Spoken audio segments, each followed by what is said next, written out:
Welcome to Conversations. I'm Muqtadar Khan, your host, and today I want to talk to you very briefly about all the contradictory messaging that Donald Trump is sending across. So, for example, he says that we are successful in bringing about a regime change in Iran, and the new regime is much smarter than the previous one, and they're going to make a great deal with America.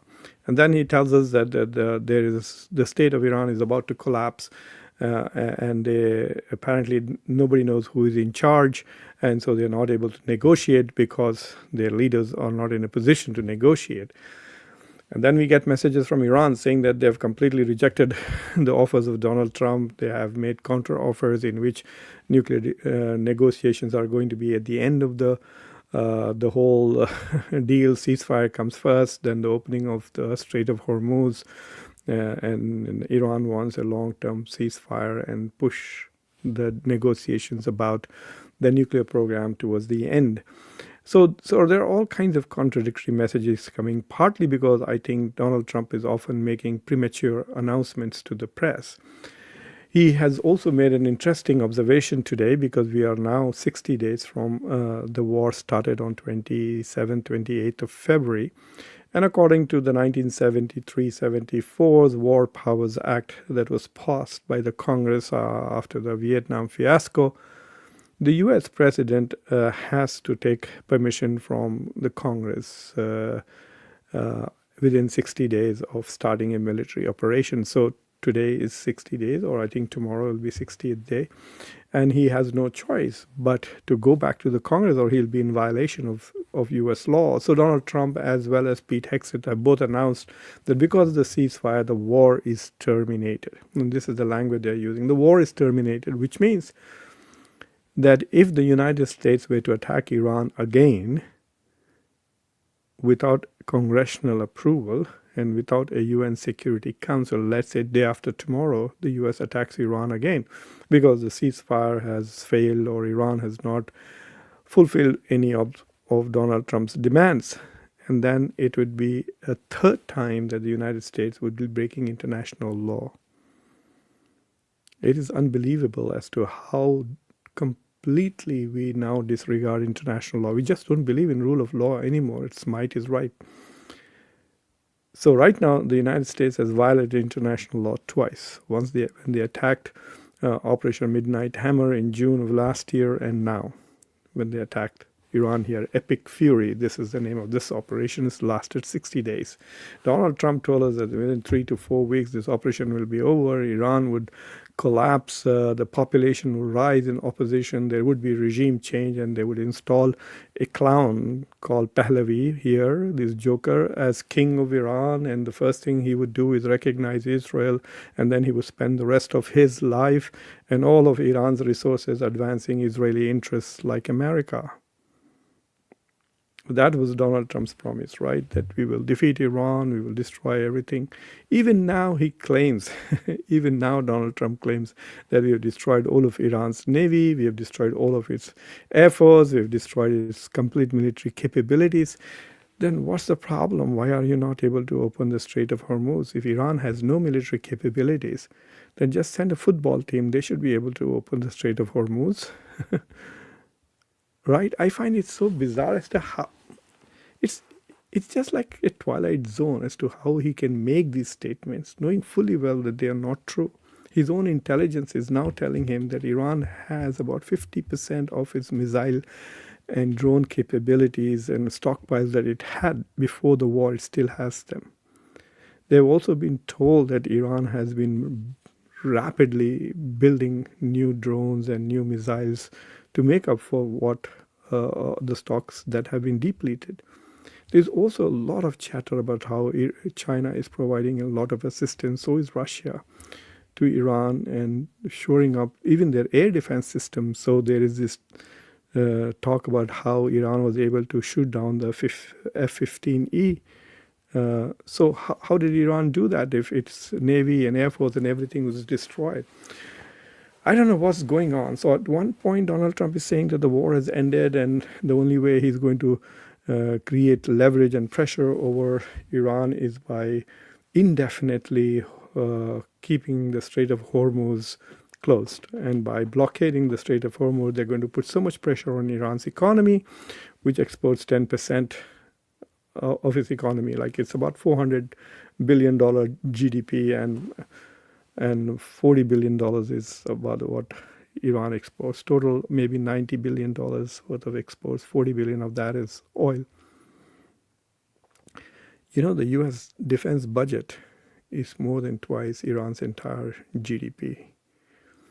This is a tiny, small country compared to the US, and then two nuclear powers got together to attack Iran. It's unbelievable. But there's more to it. There's this reporting going on here in the Atlantic magazine that J.D. Vance has been asking questions in White House discussions where he's openly expressing his doubts and his skepticism about the reporting by the Pentagon. The rumor is that Pete Hegseth is lying to Donald Trump about the strength of U.S. military at the moment. There's a lot of talk about how the U.S. has run out of ammunition. And in order to rebuild and replenish its supplies, it has to work with China, because all the critical minerals and the magnets, etc., which are absolutely necessary for these weapons, come from China. China can freeze out U.S. weapons manufacturing. Talk about being independent and being, self-reliant. And then, on the other hand, the United States is now sending weapons in large amounts and soldiers. The amount of Marines and Navy personnel is constantly on the increase, even though one aircraft carrier is reportedly leaving the region. So there are two kinds of reports going. There's one report that about 6,500 tons of weapons have been transferred to Israel within one day. It's never ever happened. 6,500 tons of weapons have been transferred to Israel in 24 hours. And then about 30 massive airplanes brought military supplies into the Gulf. There are reports. I'll show you one report. There are reports like this all over. The U.S. approved arms sales of over $8.6 billion for Israel, Qatar, Kuwait, and UAE. So there's a lot of weapons that the U.S. is bringing into the region. And so even though Qatar says that it's shutting down U.S. bases, there are satellite images floating around that show that a lot of U.S. transport aircraft have landed in Qatar and they have been supplying weapons there. So is the U.S. planning another massive attack on Iran? And this time, whatever the U.S. is saying is going to be war crimes, whether they like it or not, to say we're going to hit the civilian infrastructure. There's enough videos now about Donald Trump and Marco Rubio and Pete Hegseth out there which clearly says if they are in a court of law, then that will be a strong evidence that they had an intention to commit war crimes. Right now, with regards to the school children, where about 160, 170 girls were killed, they can say it was a mistake. We didn't intend to do this. It was an intelligence error. It was an AI error, whatever. But if they're going to say in advance that we're going to destroy everything that is useful, like power plants and bridges and schools and universities in advance, and then they do that, then there is no excuse. You intended to commit war crimes and you are committing war crimes. So it's really not clear what Donald Trump is trying to do. He's in a big trouble. The economy is going down. I tried to share with you, let me see if I can find a graphic which shows as to what a terrible scenario we have here at the moment in the United States. The inflation is beginning to reach, I think, 3.5%. It was below 2.9 a little while ago. And yes, this is what I want to share with you guys. Take a look at this infographic that I prepared. So what this infographic really shows is, I need to see a bigger version of it. What this infographic really shows is that oil prices everywhere in the United States in particular have gone up significantly. And so what I did was I took the top So if you look in the top box, it says most expensive states. So the top 3 states where gas is most expensive. In California, it was on February 27th, it was $4.75. Now it is $5.98. It's gone up by $1.23. In Hawaii, it was $4.42. These are really dark blue states with a lot of taxation. And so in Hawaii, it's gone up to 5.63, again 1.2321, $1.20 per gallon. And then in Washington, it's gone from 4.4 to 5.5. In Delaware, it was 2.9, and now it has gone to 4.15. In fact, the increase in Delaware is more than most of the other states. The national average right now is $4.11. Now, if you look at the circular ones, it shows the cheapest states. So the cheapest was Oklahoma at 2.38, Kansas. So it was roughly 2.4, 2.38 in most places, and now it has become 3.7. So roughly across the US, the oil prices have gone up per gallon by $1.20. And that is really very expensive, let me tell you that.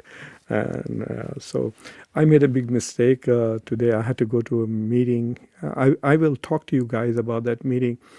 It was a meeting about U.S. Global Leadership Coalition, where people were talking about what's happening to U.S. leadership in the world. And so it was a luncheon meeting, and then as I got out, I realized I had to take my mother to the hospital to see something. And I noticed that my car didn't have charge, and so I ended up charging it during the day. And in the US, if you charge at different times, the charger for a Tesla costs more or less. So on a working day, if you charge it in the afternoon, it charges at a very high price. Usually I go at 11 o'clock in the night when it is the cheapest, and then you can get it. Saves a lot of money per charge. But what I'm trying to say is that, and I was thinking about people who in half of this country lives hand to mouth, which means whatever they earn, they spend. And so and a lot of us drive all the time everywhere in this country. So these gas prices is definitely going to hurt a lot of people, and it's also going to cause inflation because everything else is going to become expensive. So in spite of all of this, Donald Trump is just seemed to be stuck his mind in this Iran thing and his obsession. I think he wants to win desperately, and he's stuck there, and he can't leave there because he knows that once he leaves, then it will be considered as defeat. Already here, many analysts are saying that Iran has defeated the United States. And this should not be new. The Taliban also defeated the United States. Every time the US has gone and attacked a Muslim country, they have faced defeat. Yes, they've caused a lot of damage, fine, but they have politically failed. They lost to the Taliban, the poorest country on the world, the most backward place on earth. There's no other place. Its per capita income is $400. The United States is now $94,000 per capita, and we lost to Afghanistan, Taliban. Look, the Taliban is still in power, and nothing has changed after 20 years of nation building, invasion, and occupation. So Donald Trump doesn't want to have this thing, I think, in his history that, oh my God, I started a war that I lost. So he's somehow trying to put some pressure on Iran to make some concessions. And until now, Iran has not made a single concession. Not a single political concession. No matter how much they bomb, it has retaliated, it has hurt its allies, it has fractured GCC. UAE has abandoned its natural home in the Arab and Muslim world and is now out there hanging out with Israel and the United States and India. And good luck to it. Okay. So we are in interesting territory, but I really don't know what Donald Trump is trying to do. I can give you an update. He's not happy with the counter offer Iran made, so they sent another offer, Steve Witkoff, and they're waiting for the Iranians to respond to that counter to the counter offer. But Meanwhile, the Trump administration is escalating abroad with more and more weapons and is arming both Israel and the other allies in the Gulf, perhaps for them to defend themselves better if Iran attacks again. And at home, he's trying to basically lie to the courts and to the Congress by saying the war has been terminated. It cannot be terminated because he's still blockading Hormuz, which is an act of war. So as far as the Democrats are concerned, they're saying this war has not ended as long as you're blockading. And everybody else in the world is very, very upset with that blockade because, as you know, the price of oil hit $126. It is now at about $113. Before the blockade, it was at around $94. And before the war, it was at $65. So it's gone from 65. This is Donald Trump's gift to the world. From 65 to 113 right now. It's going to undermine a lot of global economies. India is going to suffer a lot because until now Modi was keeping a lid on the prices. Now that all the elections in Kerala, Tamil Nadu, Bengal and Assam are over, by tomorrow, day after tomorrow, there will be huge price increases in gas, petrol, LPG, everything in India in particular.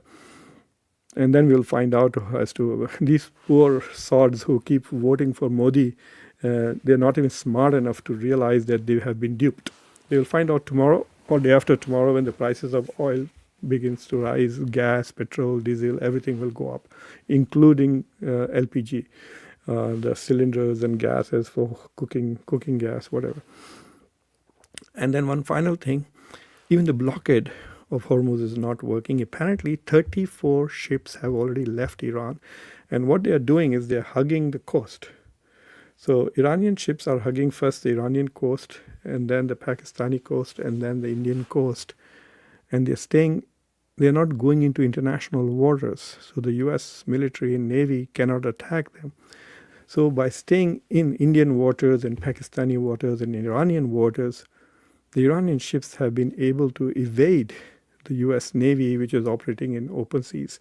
So that is an interesting development, and I don't know why the US Navy is not attacking ships which are, say, in Indian waters. Is India going to object? India didn't say a thing. When Iris Dina was destroyed, an unarmed ship with no weapons was double tapped.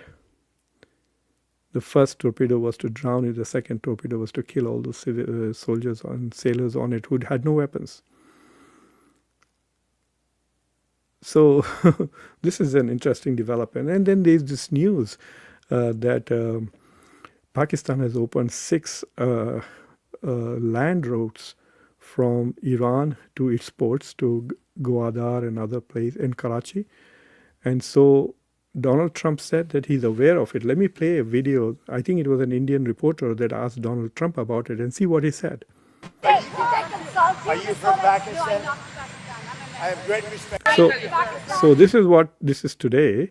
This is what the reporter asked. He says, do you know that the Pakistan has opened all these land routes from Iran to Pakistani ports?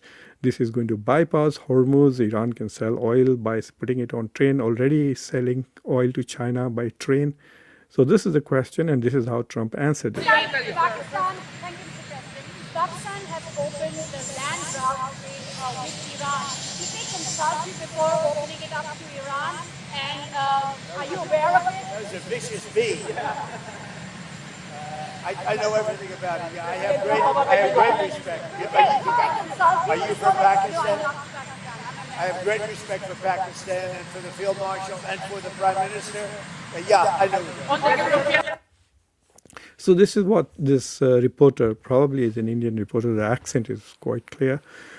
She asks him that, are you aware that Pakistan has opened land routes from Iran to Pakistani ports? And he says, yes, I'm aware of that. I'm fully aware of that. And I'm very, respectful of the Field Marshal and the Prime Minister of Pakistan. I like them, respect them a lot, whatever. So, but the point is that right now, I think the Pakistanis have opened up for just trade. So it's not oil, I think. And at some point, if there is a deal, I think Pakistan is hoping that they will get an okay from Washington as a reward to trade with Iran. And so Iran will be able to export not only that, but I think that Iran will also open the pipeline. There is a pipeline already from Iran to the Pakistani border. The Pakistanis have not built their end of it. Then they will start building that. That will be the biggest goal for Pakistan, or biggest, shall we say, gift to Pakistan from Donald Trump if they succeed in their diplomacy. Anyway, so thank you for watching Conversations. I hope you found today's discussion interesting. And if you have not read my recent articles, I had 2 articles yesterday or day before yesterday in Frontline and The Hindu. I was very thrilled. I said it was like scoring 100 in every innings of a match. So anyway, if you have not, please go and read it. And then I will talk to you guys tomorrow. I have some wonderful interviews, 2 very interesting interviews that are coming through. One that I'll record tomorrow, so you will see it exactly 24 hours from now. And then another one that I'll record tomorrow night at this time. And so it will be available to you 36 hours from now. So look forward to those 2. Please come back.